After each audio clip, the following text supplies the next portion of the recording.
Nothing beats a jet to holiday. Petua uzee hapa. Mi nimekata uzee. Me and Gen Z, we are together like wewe this. ni Gen Z baby. At heart. I'm Gen Z at heart. Kuna breakup hapo, acha nikwambie.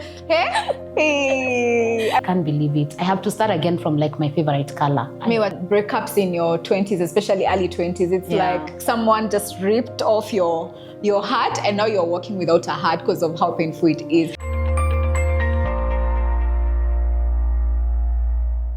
Hi everyone, welcome to another episode of the Journey and Feels podcast. My name is Stella. And my name is Mwende. And for this episode, we will be reflecting on a few questions while thinking about our 20s versus 30s and the experiences that we've had. We hope that it will be a fun episode and we'd definitely love to hear from you as well. So feel free to pick one of the many questions that we will answer or more. And also let us know what you think or what your responses would be in the chat section. So just to get us started, Stella, I already have the first question for us. What is the one thing that you think you thought you'd have figured out by now? I would say my career. Yeah. And I say that because looking back at what I thought my career in my 30s would be, like it's completely different in that I feel like things have been coming at me for the last 2-3 years. You know, I think I knew I would be leading teams, but I didn't know that I would be leading teams the way I am now. And like the fact that I've taken up so much in the last 3 years. But I'm learning that this thing of figuring out it's like to think that you'll ever figure out things is like to think that there will never be change. So long as there's change, you can never ever figure out something. But yeah, I thought I would have figured out a lot about my career. You? I think for me, it's like the true key to happiness, because I feel like it's such an up down type of journey, and I guess that's what life is. But like here, sometimes I'm like, I could have had my best day today and tomorrow I wake up and it's a totally different experience. And because some of these things you have to continue to experience, I guess it's adulthood, it's growing, it's life, it has to happen. I think it's trying to figure out how to retain the things that make me happy so that my level of happiness can at least be at a bare minimum despite whatever I'm going through. And also how to not let some of these things now affect me and I bounce back quicker, because sometimes there's some things you go through and by the time you come back to yourself, no sooner than there comes another track with your name on it ready to hit you. Okay. What's your definition of a good day in your 20s versus now? I feel like I have very many definitions of good days, but I think for me, if I could stay in bed the whole day, imagine that would be like the best day of my life. Like right now? Yeah, right like now. Okay. I already told you how after this, we are wrapping it up. 5, I'm in bed. In your 20s? Outside. In fact, any time spent indoors, I would feel like, oh my God, what a boring life. And now, I can't wait to wrap things up and just go home. In fact, even sometimes I go out and I'm like, really, why did I do this? I might as well have just stayed indoors. So I think one for sure, just being able to just stay indoors, covered up, a duvet, watch whatever, sleep. That would be so nice. That's like my definition of a good day. But if I am outside, I think connecting with people.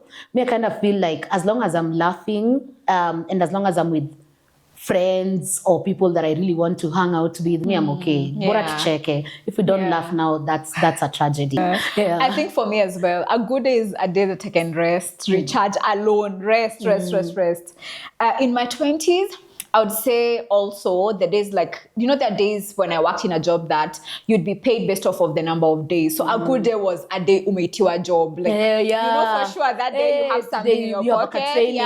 You can make your hair, you can make your nails. That was such a big deal. Now it's just, I just want to chill, please. I love you all, but I want to rest. Okay. And maybe something else is, what's a non-negotiable in relationships now that didn't exist before for you? Yeah. And I was thinking about that a few days ago. Right now, it's very clear. We're even talking about it with my colleagues. for me, it has to be like you're very clear on what you want to do with yourself for the next few years. No, it's even few months. Like, Yeah. I want to hear how you're projecting your plans. And I mean, of course, there is room for like, you're not sure about certain things, but like, it can't be that you're not sure about almost every aspect of your life. Yeah. So there's no direction and we don't even know what we are doing in a relationship. Yeah. Okay. I think for me, one of the main things would be being in situations where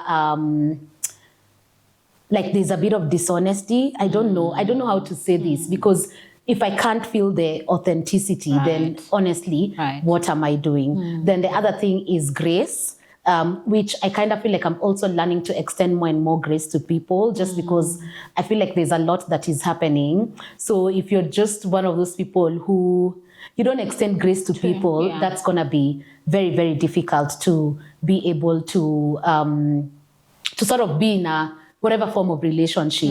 But then I think there's so many other things, and relationships are so diverse. There's friendships, there's there's dating, there's like, this could even be like a whole conversation by itself, because I think for me, when it comes to dating, I kind of feel like now there are some compromises that I just wouldn't make, that I think in my 20s I made. The number of situations I found myself when I was younger in, and when I get out of them, I'm like, honestly, what was I doing? Like now, even small things like doing things that maybe a friend wants to do that you don't want to do. Like I kind of feel like now I'm learning boundaries a bit better, and I'm learning that saying no does not mean that I hate you, or like, I don't want to do this ever again. I don't want to hang out ever again. It's just that today I would rather be doing something else. So I think boundaries are like one of the most important things, and that cuts across all sorts of relationships, whether it's at work, whether it's with friends, whether it's like romantic relationships.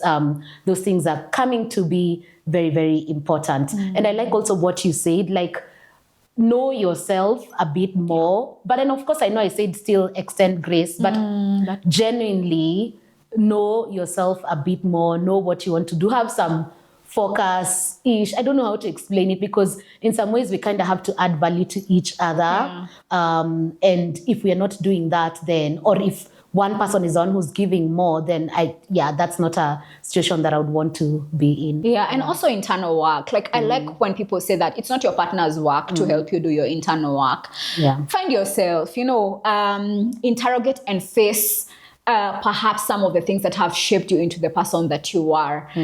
As your partner or as my partner, you don't have to understand or try to help me get to the root cause of everything about my life. I need to understand that I am my own person, and because of that, I am responsible for my life. My life is mine. So doing the internal work is so important. It helps you even like sort of like project and say, this is where I want to be in the next 1 year. This is where I want to be in the that way you're even able to do life with somebody else. And I really, really like that. Although I don't know whether this is necessarily just in the context of relationships, but when you talk about doing the internal work, I think it's also sometimes you kind of, and I think this is now something that I'm seeing very different between the 20s and the 30s. You stop seeing yourself as a victim, and you start seeing yourself as like the person that you can get yourself out of whatever situation. Because back then it used to be like, why is this just happening to me? Why me? Why? But then at some point you realize, actually, you know what?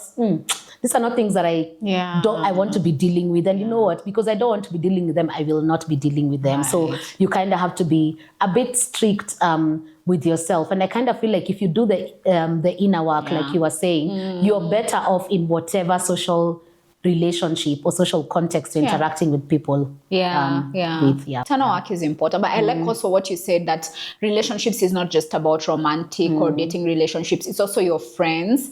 And I think in campus especially, there used to be a lot of peer pressure that, this and this is happening, so I also need to be there, or, I need to tag along. No, you don't have to. I think at this point in my life, we really don't have to worry about those things anymore. And people have so many things. Life has progressed in so many different ways for each one of us. So just knowing yourself and knowing what you prioritize, and that friendships also change, they evolve with time. And you have different friends for different reasons. So and for seasons, and by the seasons way, as well. True, because let me tell you, seasons. sometimes some friendships will sort of die a natural death, And it's okay. And it's not because it's okay. One, and also it's not because that there was a problem. It's that maybe you were meant to be in each other's lives for a season. And I think one thing sometimes that people don't understand is that, you know what, the friendship could have ended, but I have no problems with this person. If we found ourselves in the same place, once in a while, we'll probably catch up, check up on each other. It's just that maybe the context of how we used to socialize together might have changed, or maybe now you're not in contact, but it's not because, like, sometimes it's not because there was an argument or there was something that happened. You just kind of outgrew each other. You're in different seasons, like a lot is happening. And, you know, people build friendships because of different things. You know, there are people who build friends because they're always in the bar drinking together. And then now someone is having a child after, you know, them, they had a plan. Once they start, it's 3. So that's like 6 or 7 years where they are really like, they can't be as available as possible. And you should respect that, because that's okay as well. So it's either that you adapt to the season that you're in, or maybe you just recognize that, you know what, maybe we are just not in the same season, which then means we're not able to fill each other's cups as we used to. I like that. What's your toxic trait in your 20s that you proudly retired? Hey, that question, maybe we can say are retiring. It's work in progress. But I think for me, my sense of light used to be very high, and I'm reducing that, because what used to happen is if I find myself in uncomfortable situations, me, I would be the kind of person to just check out. And like, for me, my mindset is, rather than have to deal with this situation, I just go my way and I just leave this person in peace, and me, I stay in peace. So it's even like sometimes when someone does something to you that you don't like, I would let it slide, just because in my mind, I'm like, by the time I start bringing it up, then I have to explain myself. Then maybe this person is not happy with what I've said. Then now it becomes, okay, now we are in a situation, and then now what? But now I'm proudly trying to embrace having the difficult conversations, because I think for me, I would rather take myself out of it. But now I'm actively trying to deal with it, and so that I can move on to other things. Mine is intolerance. It's related to yours. I used to cancel people. You know, I can't stand you. I don't like your opinion. You're done. Cancelled. I'll never ever want to hear from you again. I'll never want to see you again.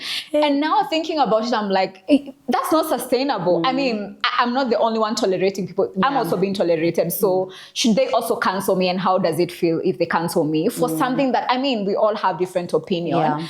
So I feel that I had no emotional intelligence to know, you know, this is how you deal with this situation. We are not always going to agree, but it's okay. It's okay for a different opinion. It's fine. We don't agree on whatever we are discussing, and that's fine. We don't have to always agree. And life moves on. And I like what you said about emotional intelligence. Like, some things you can learn, but some things you can learn by reading, researching, whatever. But some things you only become better at them the more you continue to do them, or the more you continue to experience things. And I think emotional intelligence is just one of those things that it's like a muscle that you continue to exercise for it to become stronger. And the way that I look at it is now, I'm kind of able to determine, is this situation, is it better to just leave it alone, or should I put a bit of effort to try and, let's say, fix it or deal with it? And I think, I kind of feel like for me, that has come, well, as I've grown older. In my early 20s, you'd have found me being like, me, I'm out. I don't want to talk about it. I'm out. I don't want to deal with this. And maybe the grace comes with age, because do you know why sometimes you go to your parent and tell them something and they're not even shocked, you know, but 30-year-old self, you're like, what? This is the end of the world, you know, but for them it's like, oh, okay. We shall deal with it. It's okay. You just come home, we will deal with it, you know. perhaps we also need to extend ourselves grace and know that some of these things come with age. And yeah, it's fine. It's a big deal now, but 10 years, 2 years, even 2 years from now. Not even 2 years. It will December. make sense. Yeah.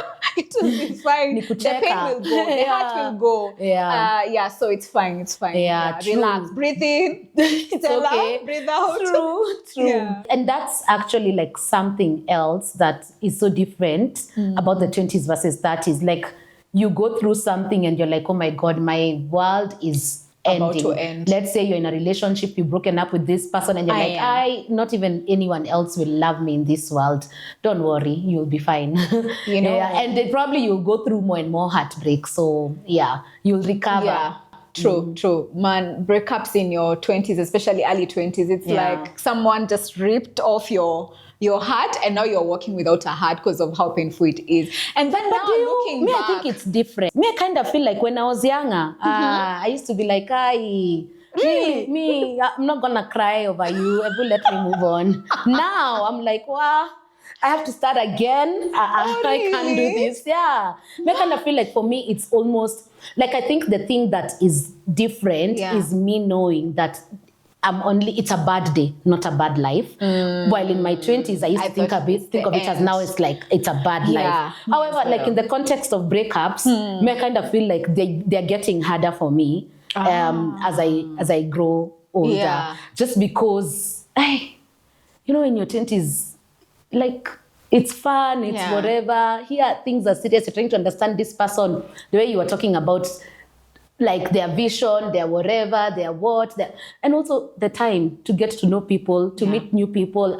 It's too much work. So honestly, I kind of feel like breakups, in terms of recovery, it's quicker because you know the street. I mean, you'll move on. Yeah. But then you're left like thinking, I can't believe it. I have to start again from like my favorite color. Mi wacha nikwambie kuna breakup hapo, wacha nikwambie. Hey, I will never forget. But I thought, this is quarter life crisis. You're diagnosed yourself. Looking back, I'm like, wow, that was good. It's good it really happened, Yeah. By that time, pana, it was bad. It was bad, yeah. Just looking at something else, would you say you're more spontaneous or less spontaneous now? Certainly less spontaneous now. Really? Yeah.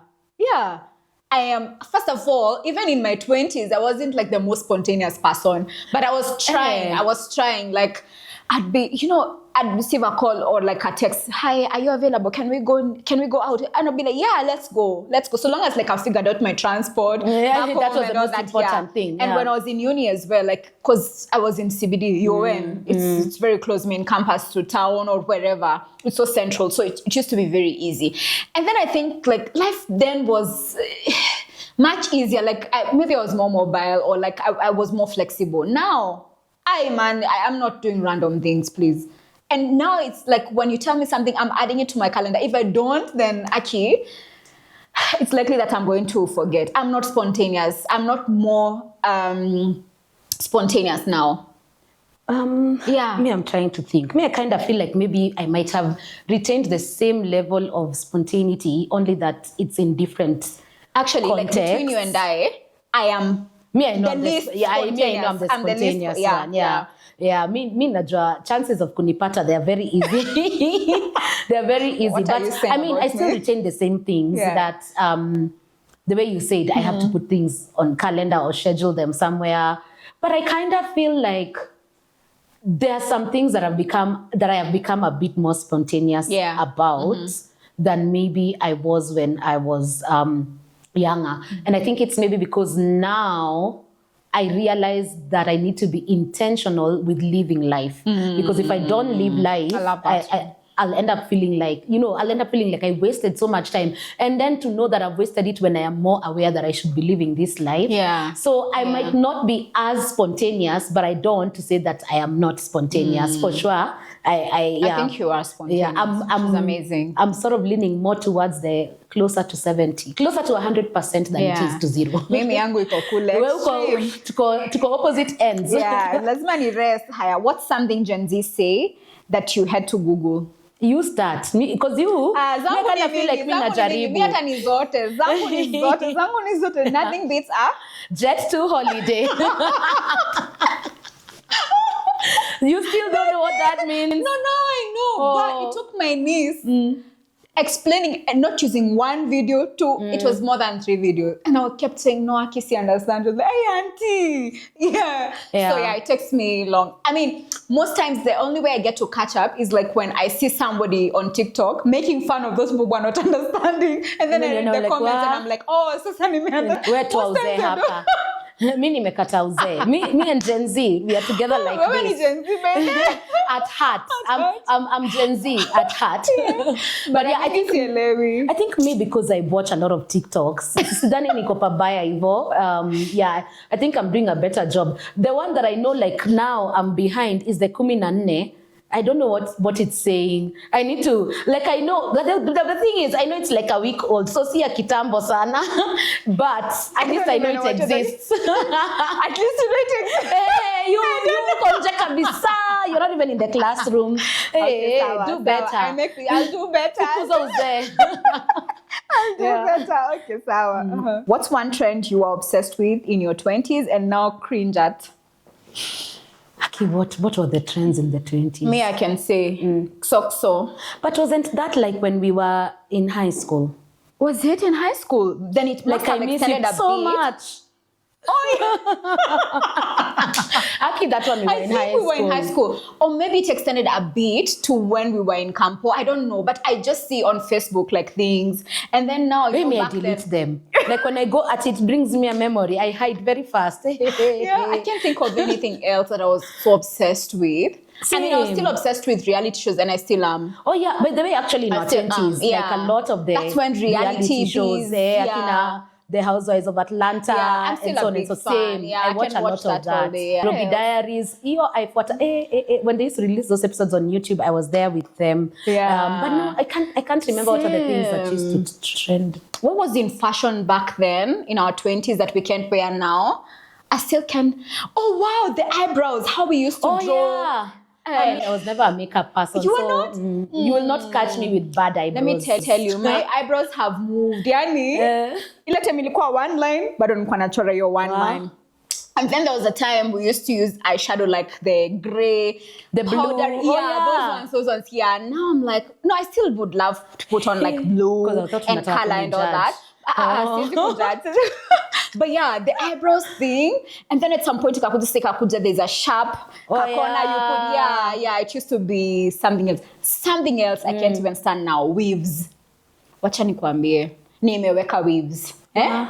Yani, I used to leave UN and go all the way to Thika. Kwekwa weave. So me and my friend had a plug there. Yani, huyo dame alikuwa anajua kushona. Unajua ile ilikuwa inaitwaje? Something ya hapa ya kumalizia ile finish. Fringe. Bas anaweka kutoka hapa inatokelezea my friend. No. So I honestly I only got a weave once. Oh yeah? I tried so many. There was even one called I can't remember the name now, but I tried so many. Bob, short, all kinds of things, color. I mean, I was like the queen of weaves. Okay, wow, interesting. Now I can't even stand blow dry. I can't stand heat. Anyway, my hair situation now explains everything. Then one of the trends that, thank God, it has lasted is the natural hair one. I mean, now I'm not a natural hair head because this hair was a lot to deal with, but I really enjoyed being able to express myself through my hair. And I feel like that was a thing back then. I can't remember what other things were trends. I think it started being a trend like towards... Okay, it actually was, but that's when it was starting. Because I cut my hair, Even me now, like towards the end, maybe third year, fourth year of uni is when now, like I went back to natural hair and all that, But it's not something would cringe at, right? I mean, it's fine. Yeah, so that's what I'm saying. That's one of the trends that we thank the universe that it has stayed. What app defined your 20s and now?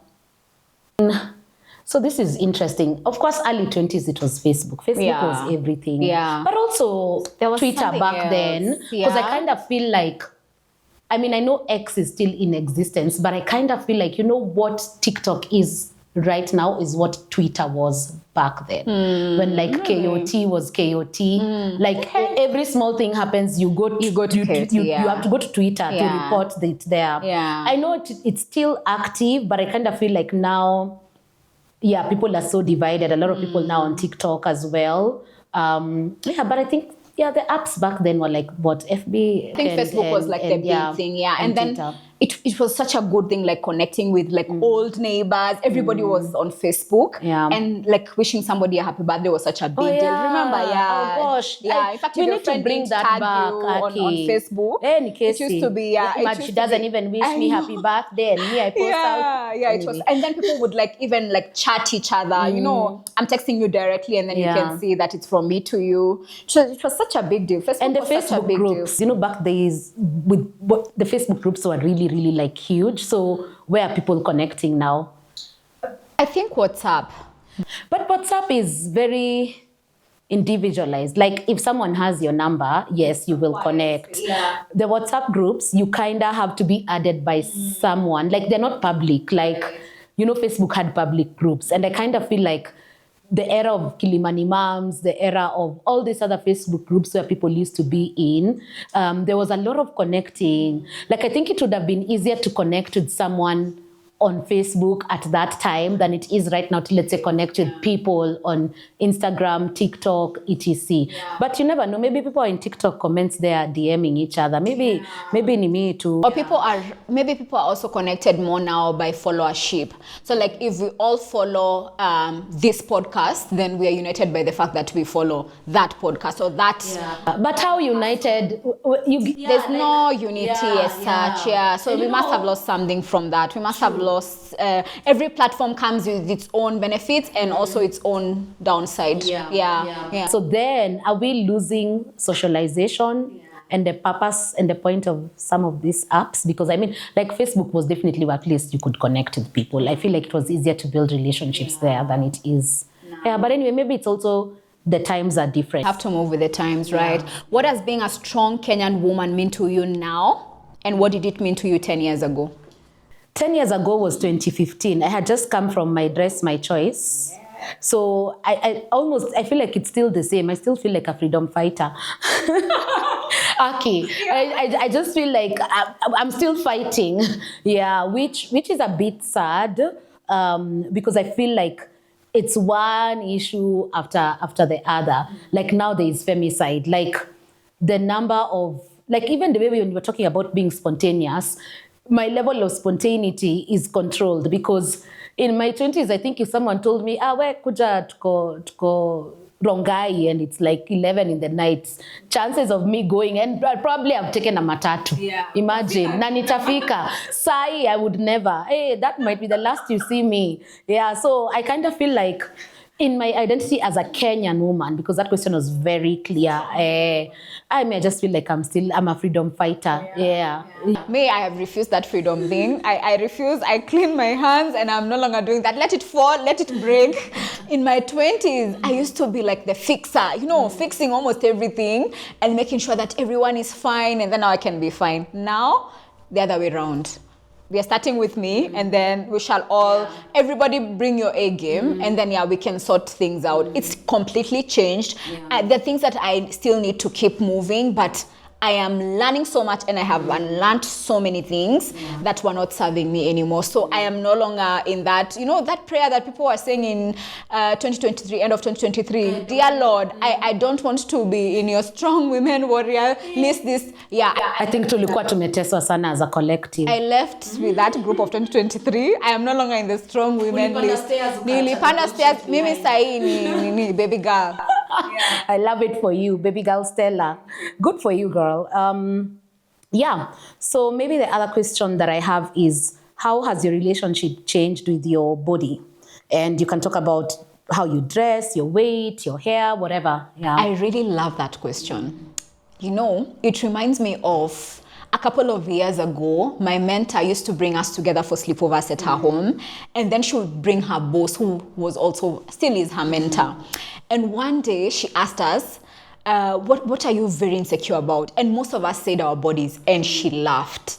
And she said, what do you mean? Like, you guys have beautiful bodies, you know. Now I think about it, I'm like, wow, I used to think I'm fat. That time, now it's so different. So my relationship back then in my 20s was like, oh my God, I need to change things, you know, yeah. Now, as much as, in fact, things are even, I would say, worse now because metabolism is not the same. Yeah. Back then, I mean, I would like work out kidogo, and I'm back, like I'm looking so good now. Ni kama unakula one plate of food, kidogo ni kama umekula 3, because the way the body keeps bulging and changing is so different. But I feel more confident now in my body. Hair, we don't even need to speak, because why was I stressing myself with all these hairdos that were so expensive? And it's not like I even had more money back then, you know, yeah. So the day I decided to put on these locks was one of the best decisions that I made back then, you know, yeah. So I feel like the older I get, and now in my 30s, I am embracing things that are more convenient for me, like especially things that save on my time. I don't have to worry about things like pain on my head because of my hair, you know, just things that really work for me. Yeah. As for my body and how like I am accepting the changes, the radical acceptance of how bodies are changing, I think it's just making peace. I made peace with the fact that, you know what, sometimes my body will change. Sometimes I will love food more than I should, and that's still okay. And I just need to be like a bit graceful with myself and say, you know what, okay, fine, today didn't work. Today you overindulged, so tomorrow you can do something different. Like you can, but a bit of grace. Yeah. I think for me, when it comes to dress code, I dress for myself. I'm not sure that there's much of a change. Of course, the style maybe is changing with times, but I think for me, it's always been I dress for myself. Today, you will find me looking like a pastor's wife. Tomorrow, you'll find me looking like a host at the club. So if you have a problem, that's upon you. Like, I rarely, in fact, I think like even at home, my parents and siblings now knew never to like, because you know, the way mtu sema unazima mtu na one statement. These days I just tell them, and even back then, by then I used to tell them, so now, hii sweater we ukiona iko na shida, mi niko sawa. Yeah, so I kind of feel like dressing, me, I've always been like, I do me. With my hair, I think I've alluded to this before in another question. I had natural hair for quite a while, like I think between 2014 and earlier this year. So for about 11 years, my hair was either shaved or I used to do a lot of two-strand twists or natural hairstyles. But the problem is for me, it was becoming very unmanageable. I have a lot of hair. This is texturized, texlaxed hair, and look at how it looks. So for me, the way you're saying that you made the decision to put the locks and just get some sense of freedom with that, I knew that I want to be able to change my look and express myself through my hair, change the color. So permanent styles are not it for me. And I think for me, I changed to the other way because this is easier for me to manage. And I think I was just like, you know what? I really, really like natural hair, but I have to I have to do what's convenient. Like, I can wake up, comb my hair and go, because the time it would take me to prepare my hair. Aki, if I was to wake up at 6, I almost have to wake up at 4:30. So that I start, imagine, I was like, hey, by the way, I want to sleep. This is labor. And me, I don't do labor well. I'd rather pay someone to do it at this point. But yeah, so that for me was one of the ways. And when it comes to my relationship with my body, like I kind of feel like, that there's a lot to talk about there. But I kind of feel like I've always been on the plus size aspect of life. I think this is the lowest weight I've had in like maybe 6 years now, because I kind of was like, I need to do something about it. So right now I'm really embracing myself, and I am trying to unlearn those kind of things that I had tied to being plus size, which I had when I was younger. So if, for example, you go somewhere you're not being hit on, I tied a lot of those things, let's say, to weight. But like, it took me a long time to be like, hiya, by the way, actually, no, that's not it. So that was a very, very long journey, because I kind of feel like weight issues, people really comment on your weight like a lot, like unnecessarily. And it goes back to, please mind your business, honestly, you can, and you know, people, and people don't realize how those comments can really be hurtful. Because like, for example, me, who has lost this much weight, someone who saw me 7 years ago, or maybe someone who saw me when I was smaller than this. So let's say they saw me 10 years ago, and then they come and tell me, hey, umekuwa mkubwa. And me right now, I feel like I've lost the weight. So, like I kind of feel like weight comments, yeah. Yeah, they're very sensitive because chances are someone is insecure about it. The chances of someone being more insecure about it are high. Yeah, so it's just good to be nice and good to acknowledge that also someone's weight is not any of your business. Like, if you're trying to tell someone you're really eating a lot, are you the one who's bought that food for them? Is it your money that have they eaten you? Think about it. There are actually so many things that people need to stop asking people because, we keep just crossing boundaries by asking people very personal questions, and they have nothing to do with who you are in their lives. So why are you asking them? Like, let people just be. So there's a lot of hormonal issues, which are some of the things that I continue to deal with. Yeah, we have to talk about that because I kind of feel like when I figured out how to manage those hormones is when I've been able to sustain some level of weight loss. I feel like, yes, I got some support. However, the hormonal imbalance that I have does not go away because you've lost weight. So you still need to manage some of the symptoms, and one of the symptoms is really around irregularities with your weight. So I kind of feel like those are such touchy-feely comments to make. And you really don't know how much of an effect you could have on someone just by commenting on, and it's not just about weight, hair, how you've dressed. Like, don't comment on people. Like, if it's not a compliment, leave it alone, honestly. And especially if you're not close. Like, me, I can understand a friend coming to me and telling me, by the way, your dress, siko sure it's the one for you. Like, I don't know whether it shows your body or accentuates your body well. It complements your body. A friend, I would take that feedback. Someone that they last saw you when they don't even you were in high school, and then they're coming to tell you, no, please stay away. Yeah. So I think the older we get, the more I see why people should handle themselves with grace. Yeah. In terms of these bodies, your body can't be the same when you're 30. Yeah. Like the way it was, it can be the same as what it was in your 20s. Just give yourself a bit of grace. You know, that is a joke. If I don't sleep 7 hours, I'll be like, wow, I feel there's something about my back. Yeah, so you're not going back. Like, you're progressing. Your body is growing. Yeah. Your collagen levels are going down. A lot of things in your body. So why are you not giving yourself grace? Why do you expect to lose weight how you are losing in your 20s? No, it's changing. Yeah. Anyway, all right. What's one thing you pay for now without guilt, even if it's bougie? Well, what's the one thing that I pay for convenience, by the way? Yeah, like for instance, what don't you mind paying for? The lady that does my cleaning. By the way, I would rather pay her extra to come and do a few things. When you have guests, it's not the day that she's supposed to come. I will never, because housework is not I will do it. I will do housework when I want to do it. So that is one of those things that I pay for unapologetically because I know I don't want to do it. I don't want to iron. I don't want to fold clothes. I don't want to touch a mop. Yeah, I will do it when need arises and it's something small that I can do, but I don't do that. Yeah, I like that. For me, also anything that is inconveniencing, I will pay so long as the money is there.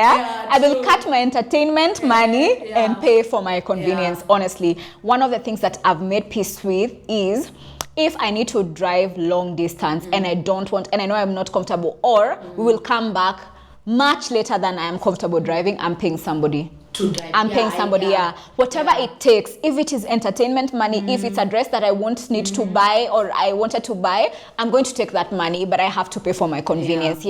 And I've had so many people laugh and come at me, but I'm like, you know what? This is my life. This is how I want to live it, which is so different. In my 20s, first of all, there is no even that luxury of now I can pay for everything, but now, so long as I can pay it, I'm paying it. Yeah. Nobody should lie that money is not a good thing. Because let me tell you, the kind of convenience that at least, and it doesn't have to be all the money in the world. Honestly, the levels of convenience can be very different depending on what you can afford. And I'll tell you, that is the one thing. But then sometimes I go out And I'm like, wow, thank God, like I can just wake up and leave. There's a tuition bill, I pay and I go. And nobody will try and tell me, oh, you're being rude. Nobody will try and touch me because they feel like yeah. Anyway, let's just, I think you get the point. Yeah, they've helped you. Wow, agreed. What's one thing society told you should have done by 30? Hiyo tanajua. Let's start. Marriage, kids. Kwanza marriage by 30. And then if you don't have all of that, you're being called an angry feminist. Ati no man wants to be with you, please. Hata hatuna comment. But I kind of feel like We have no comments for you all giving women pressure to be married by 30. Please, let women be, please. yeah, and I saw a TikTok, trust me to quote TikTok, of someone saying that if you're not married by 30, there are okay, this might be a bad opinion, but there are chances that you've survived your first divorce. And I really tried to go into the comments and see why people were saying that. And they were talking about there's a level of maturity that comes with age. And it's not to say that people that got married early don't have successful relationships. Honestly, they do. Right. However, there's also a huge chunk of people that got married later and they say that for them, that is what was best. Because you kind of know yourself, you know what your non-negotiables are, you know what you can tolerate. And chances are that you're getting into that marriage knowing, I have to compromise, I have to do X, Y, Z, things are not going to always go my way. So yeah. So, I was listening to that TikTok and I was like, honestly, I think even me, being someone's wife at 25, wow. A child. Yeah, I kind of feel like, even at my age, I still feel like I'm a child. What do you mean? Yeah, anyway. And marriage is too serious, too important an institution to joke around with, just by virtue of age. Yeah, I mean, people should pause and reflect on why they give people pressure to get married. Yeah. And things are so different right now because I kind of feel, anyway, we'll have an episode where we talk about dating, but I kind of feel like I don't know whether right now people are really thinking about dating with the seriousness that it deserves, because I don't think that people are in the space of wanting companionship, long-term companionship. And let me tell you, these are people that are even way much older. But then you meet someone, you talk to them and you're like, what? The best thing that I can do for myself is walk away. Right. Even for that person, let me just walk away because hakuna haja niende nimkule akili. Yeah. Right. Man, that marriage thing just baffles me. We shall talk about it in another episode. Yeah. Have you ever been called too ambitious or too loud? When have I not? What's your response now? I don't think that I care. Yeah. Also, to be honest, I don't feel like I've gotten many of those comments. Maybe I'm also surrounding myself with the right people because it's very rare. I have no comment as well. I actually don't care for anybody who thinks I'm too ambitious. That's a them problem. What's your ambition? Be with your ambition. And let me stay with my being too ambitious. Finish the sentence. In your 30s, you realize that you can get yourself out of any situation. You can. For me, I'd say you don't have to give an F about what people think about you. Just live your life. True. Pleasing God, not people. Yeah. And finally, what does thriving mean to you now? Wow, good question. Hey, I kind of feel like right now it's peace of mind. Honestly, the best days for me are the days when I put my head on that pillow and I don't have 10,000 things running in my mind. If I'm able to sleep quicker, I'm thriving because that means I'm well rested. So actually rest to me is a symbol of thriving. Being surrounded by people that, it's the relationships are such a two-way street that you know that this person is adding value to your life and you're adding value to someone's life. I kind of feel like something else that I would say would be thriving for me is continuing to have good relationships with my family members because, I kind of feel like we've seen each other through a lot, through so much. To me, being good with my family is I'm thriving, honestly. I really equate it to that. Peace of mind. I think I started with that and I'm finishing with that because I can assure you, if your mind is not okay, there's so many things that will continue to spiral. You will just not be okay. If you're overthinking, if you're always stressed, I don't think that you'll be okay. And lastly, it's also having good coping mechanisms. Because the truth of the matter is that with life, there will always be ups and downs, but thriving to me, I think I also alluded to this in a different question, would be that the bare minimum of what I call happiness or what I want my happiness to be is something that I can quickly get back to, or I can easily bounce back and get to that point. So once I achieve that, I know for sure I'll be thriving because I'm not there yet, but I think that would also be like, I'll just be like, you know what, Anya, my life is okay. Like, no matter what I go through, I'm always able to bring myself to this point where I'm feeling like, oh my God, what a good day to be alive. I think that's very important. I like that. For me, thriving means I'm living out my fullest potential in the best way I know how. I used to think that success is like when you can pay all your bills without having to worry about anything. And now I realize that it's actually possible to be paying all your bills and sorting out people financially, but you're not the most fulfilled because you're not living out your full potential. For sure, you can help a sports club in your local area, but you can't because you don't have the time. But deep down, you know that if you could have 1 hour a day or 1 hour a week to do that, to give back in a way that really leaves you feeling like I actually lived out my purpose, then So living out my potential, and it doesn't have to be like every day of my life I'm living out my potential the way I want, but like at least a month I'm able to do something that I would say, you know what, I'm so proud of myself because I lived in my purpose. And by the way, I don't think your job needs to be your purpose. No. True. Jobs are opportunities that can help you earn an income and be able to afford the kind of life that you should be living, a decent job and all. But you should definitely, everybody should maybe have an opportunity to live out their purpose and live out their potential. True. I really like that. So we've gotten to the end of this episode, but maybe just before we conclude, I want to ask one last question. So as we wrap up, reminding ourselves, about our 20s, what's the one thing you would tell your 20-year-old self right now? I would tell her, proceed with the grit that you have. I think I was more daring in my 20s. I think I was delulu, and I think people should be delulu. I had crazy faith, crazy dreams. Even the impossible for me was like, no, nothing is impossible. I wish I had that daring spirit. So I'll tell my 20-year-old self, well done, girl. Keep going keep going on with the same grit. Keep taking up opportunities and keep, what is it called? Psyching yourself up. Psyching yourself up like you're doing. Stay the Lulu. You? I think for me, I would tell her that we made it, because I kind of feel like all the things that I was stressed about then, or the things that were making me truly, really unhappy, are not things that are making me unhappy now. And I think what I would tell now my 30-something-year-old self is to remind myself that then I didn't think I would get here. So the best thing that I can do is to live life rather than, sit and wallow in things like keep moving. The way you say, you keep moving, keep doing the things that you want to do.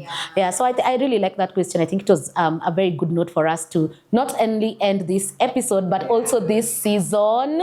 We can't believe that we've made it to 10 episodes. If you've been here since episode 1, thank you so much. Like, I kind of feel like we've learned so much in the process of just filming this season. Quite a journey. And oh my God, but we are so proud of ourselves. And thank you to all the support that you've given us so far, for liking, watching, subscribing, sharing. We know our people who were always there in every episode, would share feedback. Thank you so much.